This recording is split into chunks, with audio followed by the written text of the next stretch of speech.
कुटुंबाचा आधार. आनंदाच्या क्षणी जो आईला पुढे करतो, पण दुःखाची काळ रात्र आल्यावर जो स्वतः ढाल बनून उभा असतो, कारण तो फक्त पप्पा डॅडी बाप नसतो, तर त्या घर नावाच्या पंढरीमध्ये दुःखाच्या विटेवर पांडुरंग उभा असतो. बाप हा फणसासारखा असतो. फणसाच्या बाहेर जर आपण काटे पाहिले आणि त्याच्या आतमध्ये जर आपण कधी गेलोच नाही, तर त्याच्या आतमध्ये सुद्धा एक मऊ मायेचा घर असतो. तो आपल्या जीवनात आपल्याला कधी कळणारच नाही. त्याचप्रमाणे बाबाच्या बाह्य अंगावर जर आपण क्रोधाचे काटे पाहिले आणि त्यांच्या कुशीत जर कधी गेलोच नाही, तर त्यांच्या अंतःकरणामध्ये सुद्धा एक मऊ मायेचा झरा असतो. तो आपल्या जीवनात आपल्याला कधी कळणारच नाही. पण आजकालची मुलं आपल्या बापाला सहज म्हणून जातात, हो तू माझ्यासाठी काय केलं. या व्यासपीठावर मी एक गोष्ट सांगते, ती एकदा करून पहा. एखाद्या आश्रमात जा, तिथे मुलांच्या डोळ्यात डोळं घालून त्यांचं दुःख पहा. आज आपलं जीवन पहा, आज आपल्या जीवनातला आनंद पहा. कळून चुकेल की आपल्या बापानं आपल्यासाठी काय केलंय. अहो ज्याला बाप नाही त्याला विचारा बापाची किंमत आयुष्यात काय असते. कळून चुकेल की आपल्या बापानं आपल्यासाठी काय केले.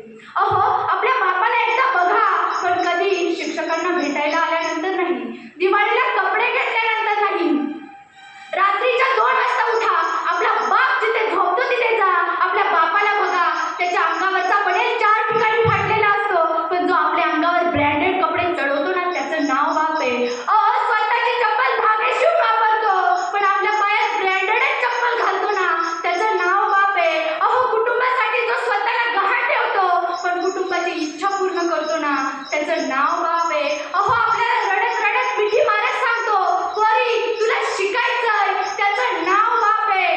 अहो तो आपल्याला सांगतो, पोरी तुला शिकायचंय, त्याचं नाव बाप आहे. अहो कपड्यापासून पुस्तकापर्यंत तुम्हाला नेटकंच पुरवलंय, कपड्यापासून पुस्तकापर्यंत तुम्हाला नेटकंच पुरवलंय, पण तुमच्यासाठी स्वतःचं रगात त्यानं घामामध्ये झिजवलंय, पण तुमच्यासाठी स्वतःचं रगात त्यानं घामामध्ये झिजवलंय. म्हणून मी सांगते, आलाच तुमच्या मनात चुकीचा विचार कधी, आलाच तुमच्या मनात चुकीचा विचार कधी, तर ते आई वडिलांचे कष्ट आठवा क्षणभर. लाडाची लेक लाखात एक हवं ते कर, लाडाची लेक लाखात एक हवं ते कर, पण कुठल्याही मुलाचा हात धरून पळून जाण्याआधी फक्त त्या आई बापाचा विचार कर, फक्त त्या आई बापाचा विचार कर. अहो बापाची किंमत आपल्याला कधी कळतच नाही. साधी गोष्ट आहे, बापाची प्रॉपर्टी सांभाळणारा मुलगा, बापाचं नाव चालवणारा मुलगा, एवढंच काय तर बापाच्या चितेला अग्नी देणारा सुद्धा मुलगा.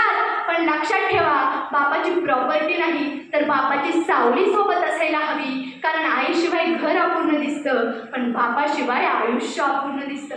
पण त्या बापाची किंमत आपल्याला कळते का भाऊ? जेव्हा तो आयुष्यातून निघून गेलेला असतो, तेव्हा आपल्याला कळतं की तो कुटुंबाचा आधारवड असतो. तेव्हा आपल्याला कळतं की बाप आपला असतो. तेव्हा आपण हंबरडा फोडतो, बाबा एकदा या ना, एकदा बघा ना, एकदा बघा ना, फक्त एकदा एकदा एकदा मिठी मारा ना. तेव्हा आपण म्हणत असतो बस इतकंच. बाप गेल्यावर आपण म्हणतो, बाबा तुम्ही आयुष्यातून गेला, आयुष्य बेरंग होऊन गेलं.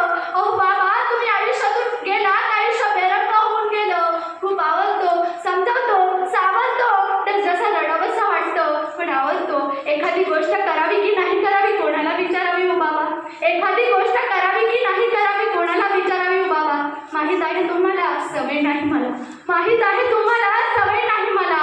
याल का हो एकदा डोक्यावरून हात फिरवायला, याल का हो एकदा डोक्यावरून हात फिरवायला. एखाद्या महिलेला जर आपण विचारलं की तू माहेरी का जात नाही, त्यावेळी ती महिला एकाच वाक्यात सांगते, मी जेव्हा माझ्या माहेरी जायचे तेव्हा त्या घराच्या उंबरठ्याच्या बाहेर मला माझ्या बापाची चप्पल दिसायची. मला वाटायचं की माझा हट्ट पुरवणारे या घरात अजूनही कोणीतरी आहे. पण मी जेव्हा आत्ता त्या घराच्या उंबरठ्याच्या बाहेर जाते तेव्हा त्या बापाची हाक माझ्या कानावर येत नाही. कारण त्या महिलेला जोपर्यंत महत्त्व असतं, जोपर्यंत तो बाप त्या घरात असतो. बाप कुठपर्यंत असतो? जोपर्यंत त्या बापाची चप्पल घराच्या उंबरठ्याच्या बाहेर असेल तोपर्यंत.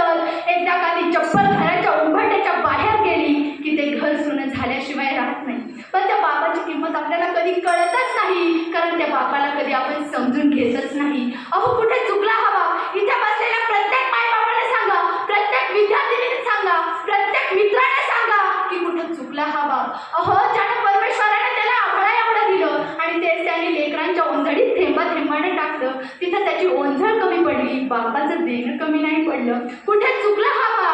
अहो मेल्यानंतर स्मशानात जाऊन राखेमध्ये हळद जाळण्यापेक्षा हडमासाच्या त्या बापाला एकदा कडकडून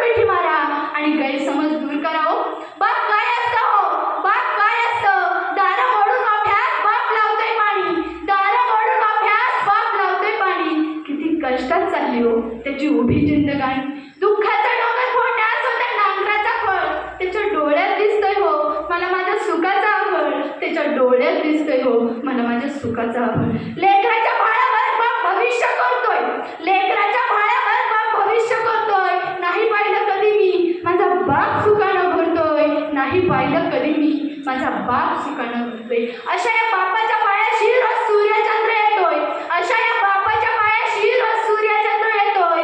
माय सावली होताना बाप प्रकाश देतोय, माय सावली होताना बाप प्रकाश देतोय. शेवटी मी एवढंच म्हणते की परिस्थिती नसतानाही जो कुटुंबाच्या इच्छा पूर्ण करत असतो, परिस्थिती नसतानाही जो कुटुंबाच्या इच्छा पूर्ण करत असतो, कारण तो बाप कुटुंबाचा आधारवड असतो, कारण तो बाप कुटुंबाचा आधारवड असतो. धन्यवाद.